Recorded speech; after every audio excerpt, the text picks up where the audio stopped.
اعوذ باللہ من الشیطان الرجیم بسم اللہ الرحمن الرحیم الحمد للہ رب العالمین والصلاة والسلام علی اشرف الانبیاء والمرسلین وآلہ الطیبین الطاہرین۔ اعوذ باللہ من الشیطان الرجیم یوم تشقق السماء بالغمام ونزل الملائکۃ تنزیلا الملک یومئذ الحق للرحمن وکان یوما علی الکافرین عسیرا۔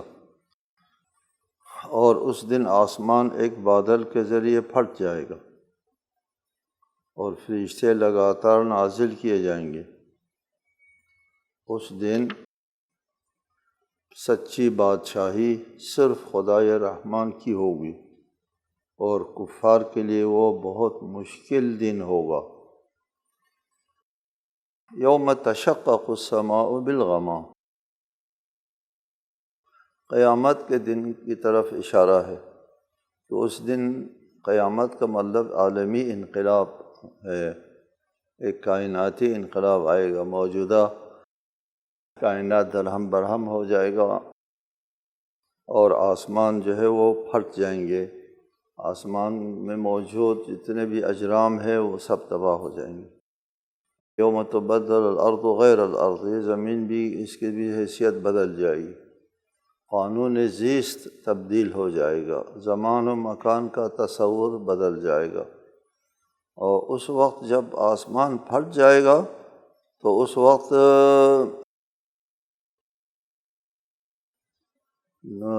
وقت کیا ہوگا؟ نزل الملائکۃ تنزیلا، فرشتے جو ہے نازل کیے جائیں گے۔ مشرکین کا یہ عقیدہ تھا، مشرکین کے خرافی عقائد میں سے ایک عقیدہ یہ تھا کہ وہ یہ توقع رکھتے تھے کہ اللہ تعالیٰ ایک دن نمودار ہو جائے گا اور فرشتے بھی آئیں گے اور ہم کو پھر بتائیں گے۔ چنانچہ سورہ بقرہ میں کہا تھا، یہ بتایا حل ینظرون الا ان یأتیہم اللہ فی ظلل من الغمام والملائکۃ، کیا یہ لوگ منتظر ہیں کہ خود اللہ بادلوں کے سائبان میں ان کے پاس آ جائیں اور فرشتے بھی اتر آئیں؟ اس آیت یہ ان کا عقیدہ تھا۔ اس آیت میں فرمایا کہ جب آسمان پھٹ جائے گا، وہ دن قیامت کا آ جائے گا تو فرشتے جو ہے وہ بہت نازل ہو جائیں گے، لگاتار نزل الملائکۃ تنزیلا، لگاتار فرشتے جو ہے وہ نازل ہوا کریں گے۔ دوسری جگہ فرمایا فَإِذَا انشَقَّتِ السَّمَاءُ فَكَانَتْ وَرْدَةً كَالدِّهَانِ، جب آسمان پھٹ جائے گا تو سرخ ہو جائے گا جیسے سرخ چمڑا، سرخ چمڑے کی طرف پھٹ جائے گا، آسمان کا نظام درہم برہم ہو جائے گا۔ اس وقت فرشتے نازل ہوں گے تو خبر آگے ہے، اس وقت کیا ہوگا؟ آسمان پھٹ جائے گا اور فرشتے نازل ہوگا تو اس وقت کیا ہوگا؟ الملک یومئذ الحق للرحمن، اس دن واقعی حکومت، سچی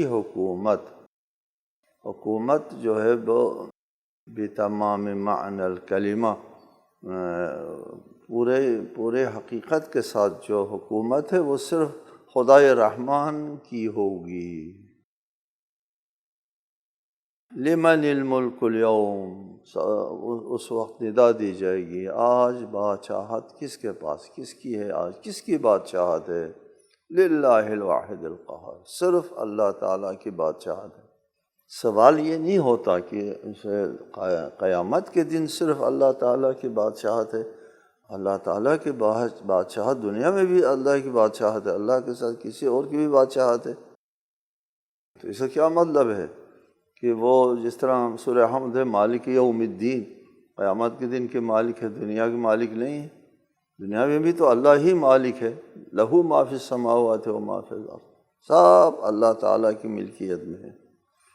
الملک یومئذ الحق للرحمن، بادشاہی، حقیقی بادشاہی جو ہے وہ اللہ کے لیے قیامت کے دن، یومئذ اس دن۔ اور آج بادشاہی اللہ کے لیے نہیں ہے، ظاہر ہے آج بھی بادشاہی اللہ کے لیے ہے، اللہ کے مقابلے میں کوئی اور کسی کی بادشاہی نہیں ہے۔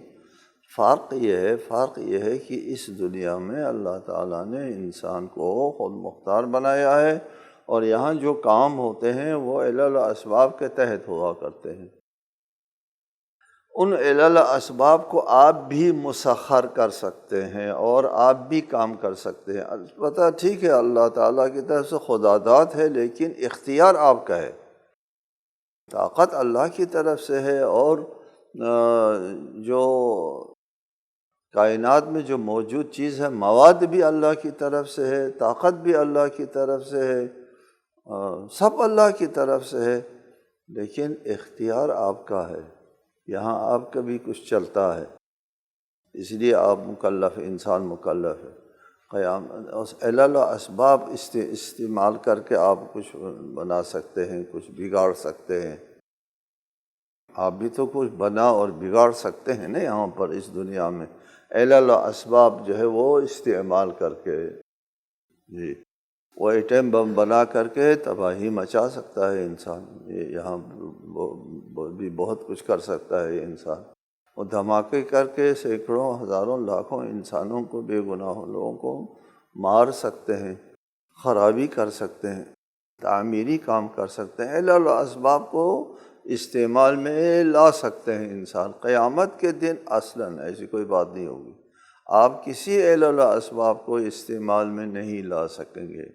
کوئی دھماکہ نہیں کر سکے گا، کوئی خودکش حملہ نہیں کر سکے گا، اور کوئی اور کام نہیں کر سکے گا۔ علل و اسباب آپ کے لیے مسخر نہیں ہوگا قیامت کے دن، صرف اور صرف اللہ کا حکم چلے گا۔ اس لیے فرمایا الملک یومئذ الحق، عبارت کی ترتیب یہ ہے، الملک الحق یومئذ للرحمن، یہ حقیقی جو بادشاہت ہے، واقعی بادشاہت ہے، وہ اس دن یعنی قیامت کے دن اللہ تعالیٰ کے ہاتھ میں ہوگی۔ وہاں علل و اسباب کام نہیں کریں گے۔ قیامت کے دن 100% اللہ تعالیٰ کے کنٹرول میں ہر چیز۔ یہ مطلب ہے الملک یومئذ الحق للرحمن وکان یوما علی الکافرین عسیرا، وہ قیامت کے دن جو ہے وہ کافر کے لیے بہت مشکل دن ہوگا۔ اس سے مشکل ترین دن کیا ہے؟ روایت میں ہے کہ جب مومن کو خوشخبری دی جائے گی تو تم جنت جاؤ، تو کہتے ہیں کہ اگر خوشی سے مرنا ہوتا کسی نے تو وہ مومن خوشی سے مر جاتا، اس قدر خوش ہو۔ اور کافر لوگوں کو حکم ملے گا جہنم جاؤ، تو اس کسی مصیبت سے اگر کسی نے مرنا ہوتا تو اس دن مر جاتا۔ قیامت کے دن تو موت نہیں ہے، لہٰذا نہ کافر جو ہے وہ غم سے مرتا ہے، نہ مومن خوشی سے مرتا ہے، دونوں خوشی۔ کافر کے لیے بہت مشکل دن ہے قیامت کا دن، جہنم میں بھیجنے کی جو خبر دی جائے گی تو یہ کافروں کے لیے بہت ہی مشکل دن۔ وَيَوْمَ يَعَضُّ الظَّالِمُ عَلَىٰ يَدَيْهِ يَقُولُ يَا لَيْتَنِي اتَّخَذْتُ مَعَ الرَّسُولِ سَبِيلًا يَا وَيْلَتَىٰ لَيْتَنِي لَمْ أَتَّخِذْ فُلَانًا خَلِيلًا لَقَدْ أَضَلَّنِي عَنِ الذِّكْرِ بَعْدَ إِذْ جَاءَنِي وَكَانَ الشَّيْطَانُ لِلْإِنسَانِ خَذُولًا۔ اور اس دن ظالم اپنے ہاتھوں کو کاٹے گا اور کہے گا کاش میں نے رسول کے ساتھ راستہ اختیار کیا ہوتا، آئی تباہی، کاش میں نے فلاں کو دوست نہ بنایا ہوتا، اس نے مجھے نصیحت سے گمراہ کر دیا، نصیحت سے گمراہ کر دیا، نصیحت کی طرف جانے نہیں دیا، جب کہ میرے پاس نصیحت آ چکی تھی۔ اور انسان کے لیے شیطان بڑا ہی دغاباز ہے۔ یوم، قیامت کے دن کی بات ہے، ظالم جو ہے وہ تعصب سے، حسرت سے اپنا ہاتھ کاٹے گا۔ عضا کسی چیز کو دانتوں سے پکڑنے کو کہتے ہیں۔ کہ اس آیت کے ایک شان نزول ہے، شان نزول یہ ہے کہ ایک شخص تھا، اس نے اسلام قبول کیا، اس کا نام عقبہ تھا۔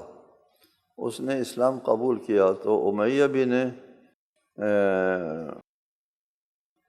خلف نے جو اس کا دوست تھا اس نے اس کو اسلام کی طرف رہنے نہیں دیا، واپس مرتد کر دیا۔ پھر وہ مرتد ہو گیا، چلا گیا دوبارہ شرک کی طرف چلا گیا۔ اسلام قبول کرنے کے بعد امیہ بن خلف کی وجہ سے وہ دوبارہ کافر ہو گئے۔ شان نزول یہ ہے، ہم نے آپ سے قراراً کہا ہے کہ قرآنی تفسیر میں العبرۃ بعموم اللفظ لا بخصوص السبب، مطلب جو ہے وہ لفظ کے عموم سے اخذ کیا جاتا ہے، نہ سبب نزول کے خاص ہونے کے۔ اگر سبب نزول کے ساتھ خاص ہے تو پھر وہ واقعہ تو ہو چکا، ختم ہو گئے، قرآن بھی ختم ہے، قرآن تو پھر باقی نہیں ہمارے لیے۔ اگر اس کو سبب نزول کے ساتھ مختص کیا جائے، جس طرح آپ کو بتایا تھا پہلے کہ وعد اللہ الذین آمنوا منکم وعملوا الصالحات لیستخلفنہم فی الارض کما استخلف الذین من قبلہم۔ اس آیت کے ذیل میں ہم نے بتایا تھا منکم کا خطاب جو ہے وہ خطاب اولین جو ہے وہ آل و اصحاب ہے، رسول اللہ کے زمانے کے ہم عصر لوگ ہیں، لیکن ہر وہ خطاب جو ان کے لیے ہے ان تک مخصوص ہے، تو پھر قرآن ختم ہے، وہ تو چلے گئے، مخاطبین چلے گئے، قرآن بھی چلا گئے اگر ان تک خطاب ہے تو۔ یہ عجیب توجیہ ہے اور عجیب بات ہے، جو ہم کو تعجب ہو کہ ایسی بات کرنا نہیں چاہیے کسی کو، لیکن کیا ہے لوگوں نے اپنے تفسیروں میں لکھا ہے کہ یہ منکم اس زمانے کے مخاطبین تک محدود۔ قرآن محدود نہیں ہوتا، شان نزول تک ساتھ محدود نہیں ہوتا، العبرۃ بعموم اللفظ لا بخصوص السبب۔ لہٰذا کسی نے بھی کسی دوست کو گمراہ کیا ہے وہ سب اس میں آ جاتا ہے کہ قیامت کے دن ظالم جو ہے وہ اپنا ہاتھ کاٹے گا افسوس کے ساتھ، اس بات کے افسوس کے ساتھ وہ اپنا ہاتھ کاٹے گا کہ کاش میں نے رسول اللہ کی تعلیم کے اوپر عمل کیا ہوتا، قرآن کے اوپر عمل کیا ہوتا۔ یا لیتنی اتخذت مع الرسول سبیلا، دوسری جگہ ہے کہ کاش کہ میں رسول اللہ کے ساتھ جو ہے وہ راستہ اختیار کیا ہوتا۔ یہاں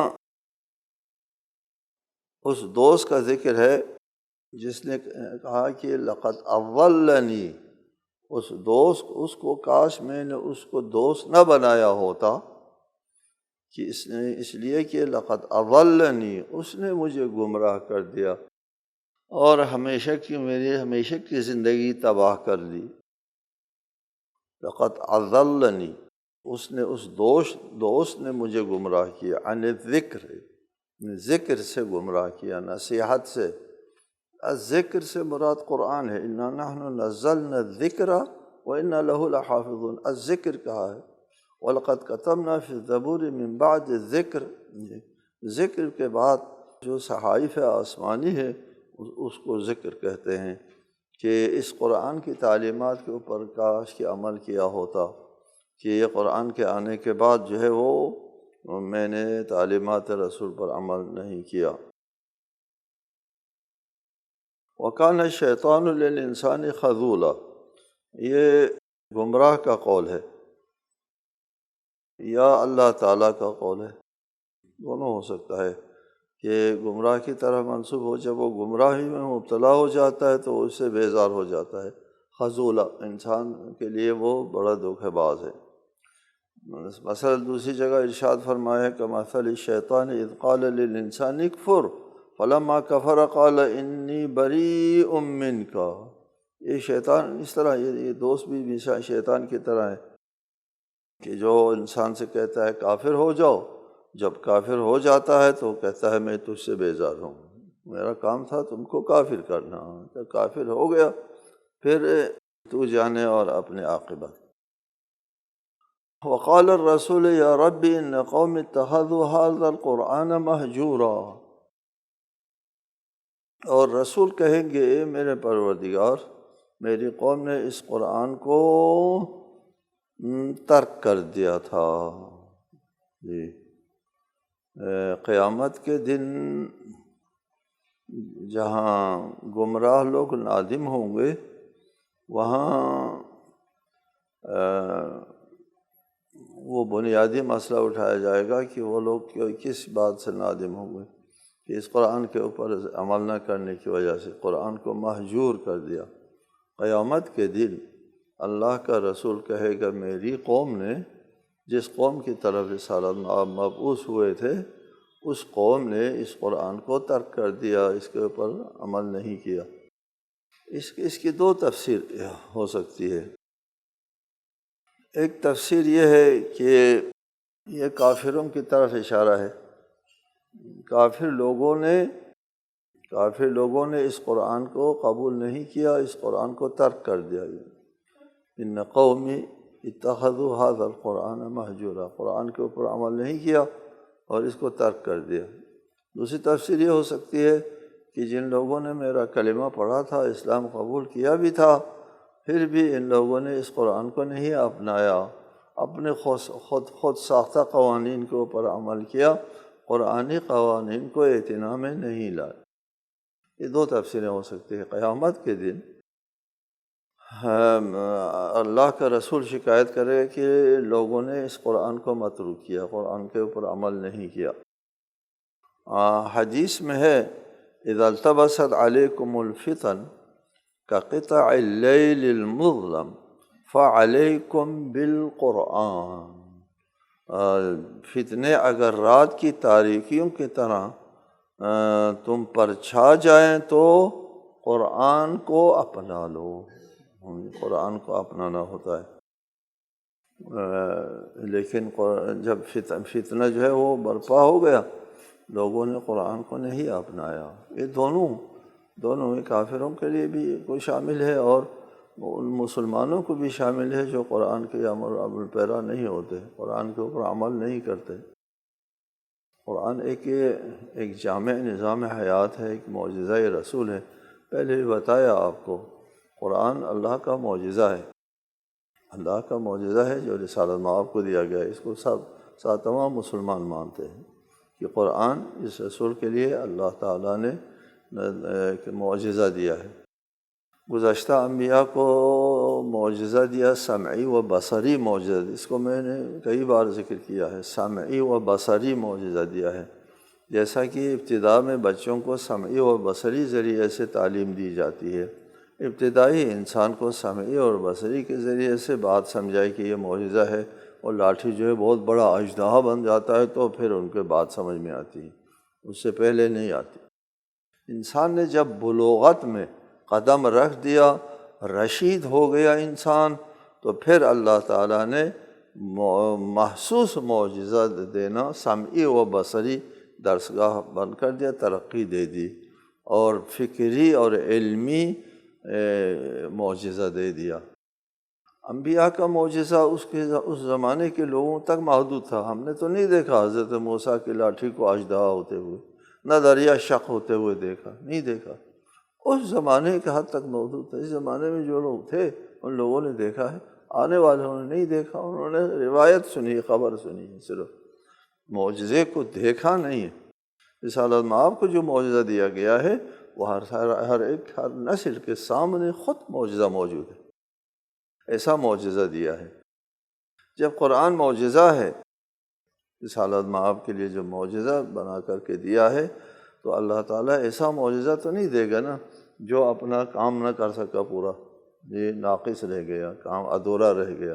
معجزہ اللہ نے دیا تھا، وہ معجزہ نہیں، معاذ اللہ۔ وَكَذَلِكَ جَعَلْنَا لِكُلِّ نَبِيٍّ عَدُوًّا مِّنَ الْمُجْرِمِينَ وَكَفَىٰ بِرَبِّكَ هَادِيًا وَنَصِيرًا، اور اس طرح ہم نے ہر نبی کے لیے مجرمین میں سے بعض کو دشمن بنایا، ہم نے دشمن بنایا، اور ہدایت اور مدد دینے کے لیے آپ کا پروردگار کافی ہے۔ یہ مطلب سمجھنے کا ہے۔ وَكَذَلِكَ جَعَلْنَا لِكُلِّ نَبِيٍّ عَدُوًّا مِّنَ الْمُجْرِمِينَ، اور اس طرح ہم نے ہر نبی کے لیے مجرمین میں سے بعض کو دشمن بنایا۔ کس نے بنایا؟ اللہ فرماتا ہے ہم نے بنایا۔ اچھا آپ نے دشمن بنایا؟ جی ہم نے بنایا۔ تو پھر اس بیچارے کے کیا قصور ہے، اس مجرم کا جو نبی کا دشمن بنے؟ جب آپ نے بنایا ہے تو اس کا کیا قصور؟ آپ نے اس کو رسول کا دشمن بنایا تو وہ بن گیا۔ اس سے وہ نظریہ جبر ثابت ہوتا ہے۔ اس کو سمجھنا ہے، اس آیت کو سمجھنا ہے۔ اگر صحیح طریقے سے تفسیر پڑھنا ہے تو اس قسم کے نکات سمجھنا ہوتا ہے۔ وہ اس طرح آپ سمجھیں گے کہ اللہ تعالیٰ کی سنت جاریہ ہے کہ اللہ تعالیٰ طاقت استعمال نہیں کرتا، ہمارے رسول کے ذمہ صرف بات پہنچانا ہے۔ قد تبین الرشد من الغی انا ہدیناہ السبیل اما شاکرا و اما کفورا۔ ہدایت کا راستہ دکھا دیا، اس کو اپنائیں نہ اپنائیں۔ ہدایت پر آنے والوں کے لیے بھی اللہ تعالیٰ نے طاقت استعمال نہیں کی کہ ہدایت پر آ جائیں، طاقت استعمال نہیں کی، ہدایت کی اور راہبری کی۔ وہ بات سمجھنے والا تھا اور اس نے بات سمجھ میں آ گئی، وہ ہدایت کی طرف آ گیا، اس کا اپنا اختیار تھا۔ بات سمجھانا اللہ کے ذمہ تھا، اللہ نے اپنا رسول بھیجا، دلیل دی، پیغام دیا، دعوت دی، اس دعوت کو قبول کرنے والوں نے قبول کیا، اپنے اختیار سے قبول کیا، اپنے اختیار سے قبول کیا۔ ہدایت اس کے سامنے رکھا تھا اور اس کو قبول کیا۔ اس کو اللہ کہتا ہے ہم نے اس کو ہدایت دے دی۔ آپ نہیں کہہ سکتے اس نے خود ہدایت قبول کیا ہے، آپ نے کہاں دی؟ اللہ تعالیٰ فرماتا ہے کہ ہم نے اس کے سامنے ہدایت رکھ دی، اور وہ رد بھی کر سکتا تھا، اختیار بھی کر سکتا تھا۔ جی یہ ہم نے جو اس کو اختیار دیا ہے، اس اختیار کے تحت یہ ہدایت کی طرف آیا ہے، اس لیے ہم نے ہدایت دی۔ دوسرا آدمی اس کو سمجھے، اس بات کو، دوسرا آدمی اس دعوت کو رد کرتا ہے، یہ مجرم بنتا ہے، عدو بنتا ہے، ہر نبی کے لیے عدو بنتا ہے۔ کیوں بنتا ہے؟